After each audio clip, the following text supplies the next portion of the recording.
that Donald Trump has decided to take over, a federal takeover of the Washington, D.C. police force and bring in all of these federal resources from ICE, DHS, the Secret Service has been deployed. We've got troops on the streets, DEA agents marching around.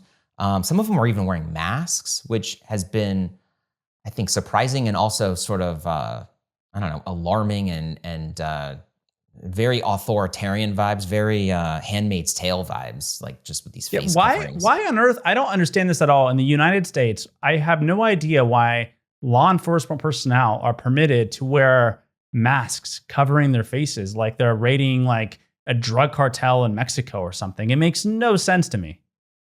Yeah, I think it's incredibly disturbing that like there's this masked individual who is, either questioning you or pulling you over or possibly arresting you. And I think it just sort of adds this sort of very alarming, like faceless body of the government that is now patrolling the streets. And it feels like this has taken it. We saw something like this happen in LA with, Trump deploying the National Guard there. And now we're seeing that just really, it's like doubling down on that. And DC is such a small place, a very walkable city and community. Like you see people sitting at dinner in Georgetown and there are these federal troops marching the street behind them. And it's like, this is straight out of Gilead at this point.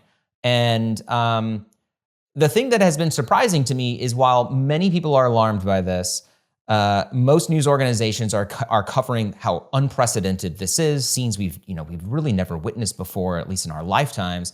Right-wing media figures are thrilled to see what is going on. This is like their greatest dreams realized. Trump has his troops on the streets. He's cracking down on this big crime problem, and yet, when we look at the data, and even under Donald Trump's own administration has released it this year, we see that crime across the country, and specifically in Washington, D.C., is actually down from recent years, pretty dramatically from the pandemic era when people, sort of broadly lost their minds.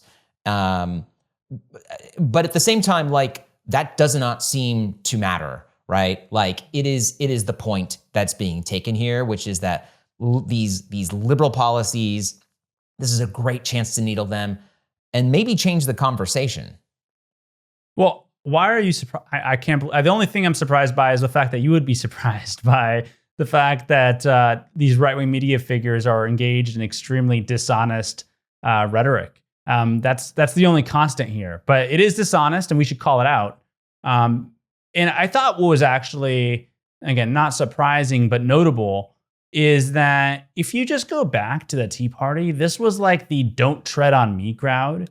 Right. And they were the ones really alarmed over government overreach. And now they're the ones cheering on these masked federal agents, federal authorities, patrolling Washington, D.C. and detaining people and cheering on Donald Trump, clearly, I think, abusing his power here and making a very notable power grab and talking about now sending federal troops into other United States cities, having the military act as police across the country. And the "Don't Tread on Me" crowd is cheering that on. I think it really highlights how, void the conservative movement these days is of any actual principles. It's all in allegiance to Donald Trump.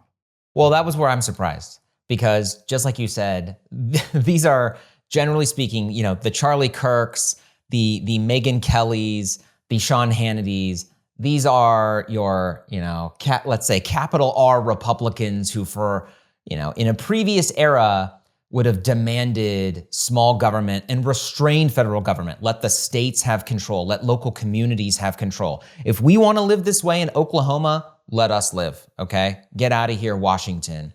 But instead, we're seeing the opposite, which is that, like, as long as my guy's in charge, like, we love it. But could you imagine if Kamala Harris was in office right now and Kamala Harris was sending these, shock troops into Oklahoma City or I'm trying to even think, what's a major what is a major city that like Republicans even live in anymore? It's like they're almost always have Democratic mayors. Like if you get a large population, it's so like Oklahoma City or Tulsa. I can imagine they would be pissed. I mean, they would be losing their minds about how these demonic forces of the federal government cannot be restrained.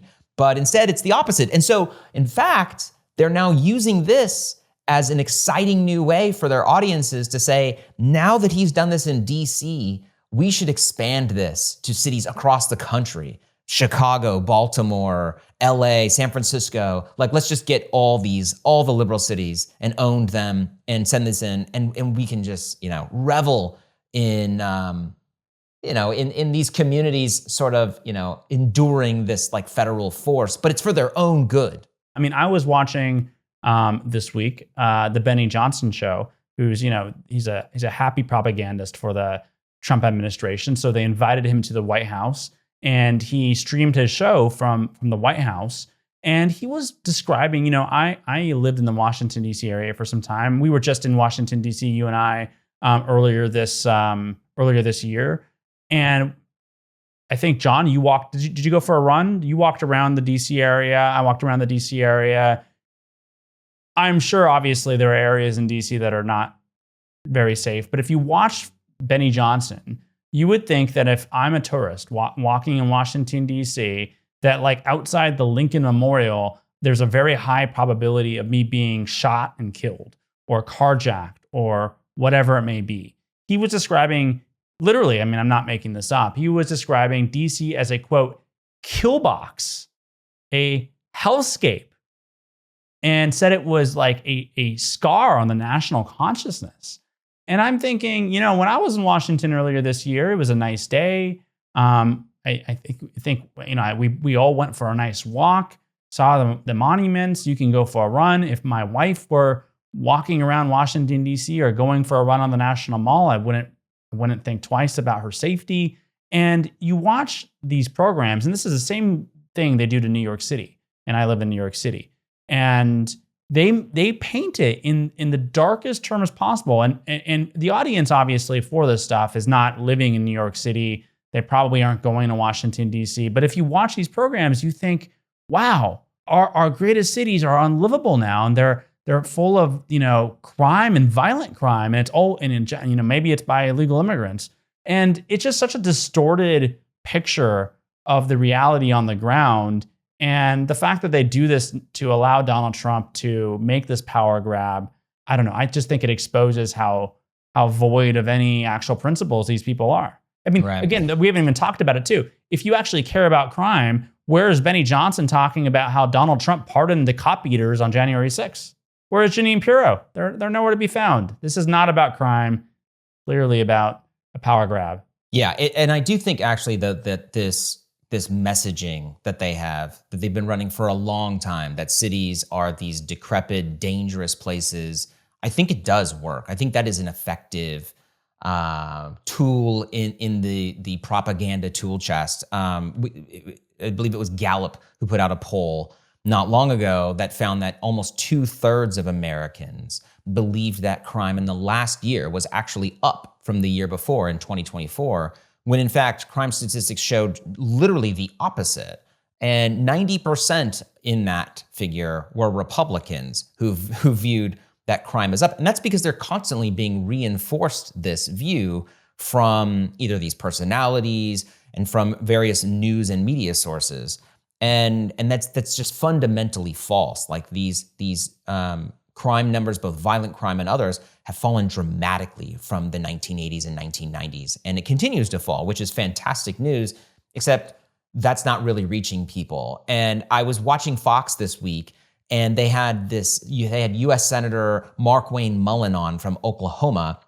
He says that because he's in Washington now as a senator, he drives around the city in his Jeep, and he's afraid to put his seatbelt on when he's driving around, because if he were to get carjacked, that he wouldn't be able to escape and run away on foot, because apparently, is that how carjackings even work? I'm pretty sure the way that a carjacking works is you take the car and you dispense of the people. We don't want the people. That'd be like a kidnapping, right?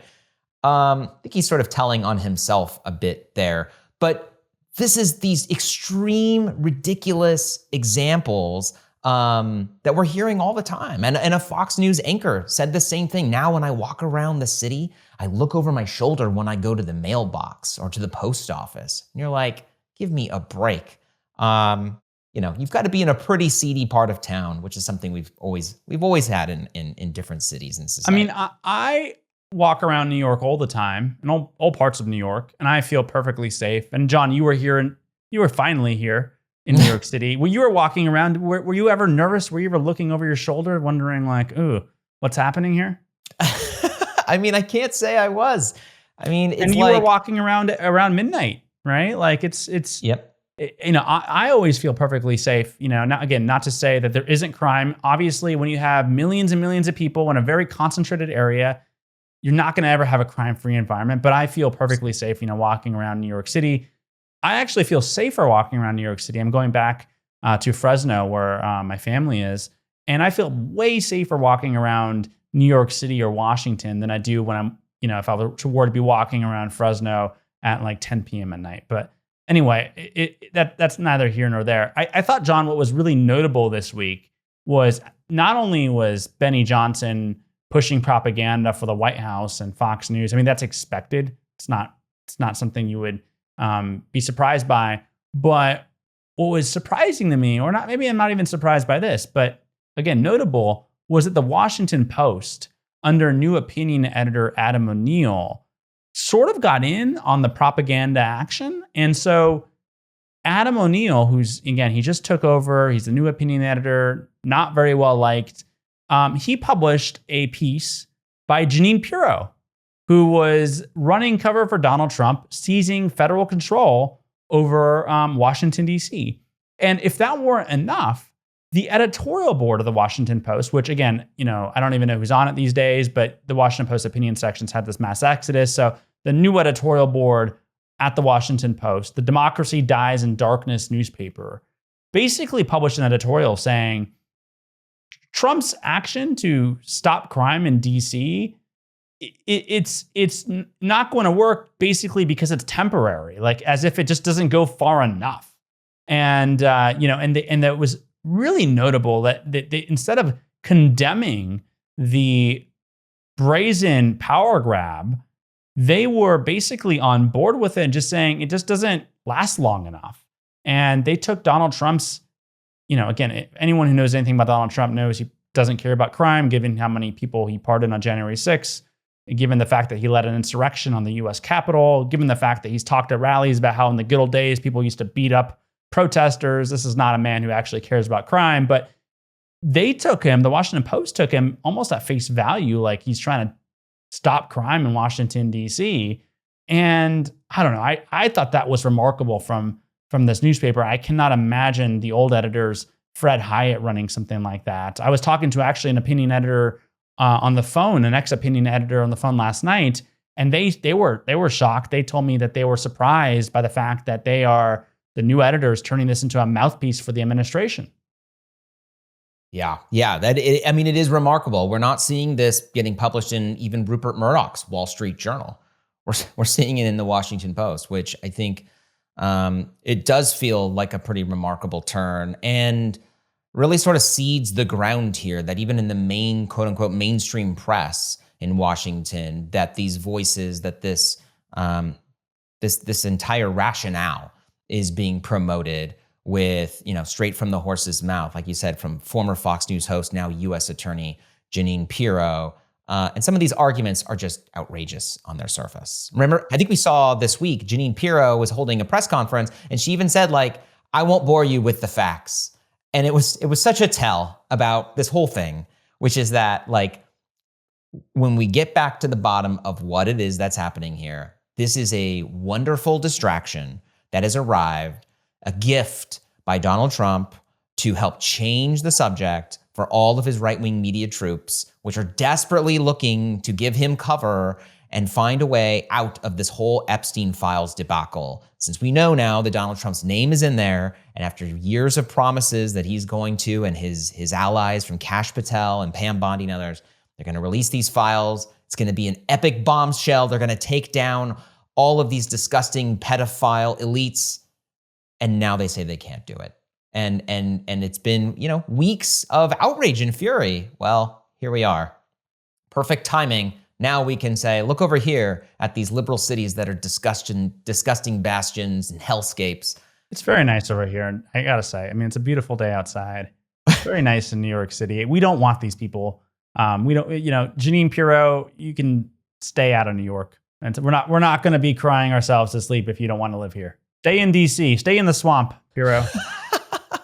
Thank you for watching Power Lines. For more analysis and insight, subscribe to our YouTube channel down below, like this video, and you can watch more of us right over here.